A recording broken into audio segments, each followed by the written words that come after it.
अबे ओए, हल्के में ले रहा है क्या? आज ही मेरे पापा ने 3 लाख रुपए दिए और मैं आईफोन 17 प्रो मैक्स लेके आई हूँ। भाई कुछ सुना? इसका तो गेम बजाना पड़ेगा। चला।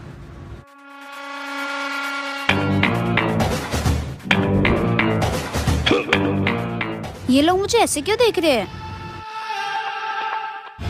अगला स्टेशन राजवाड़ा। भाई ट्रेन रुक रही है, चला। ओए चोर! अबे रुक!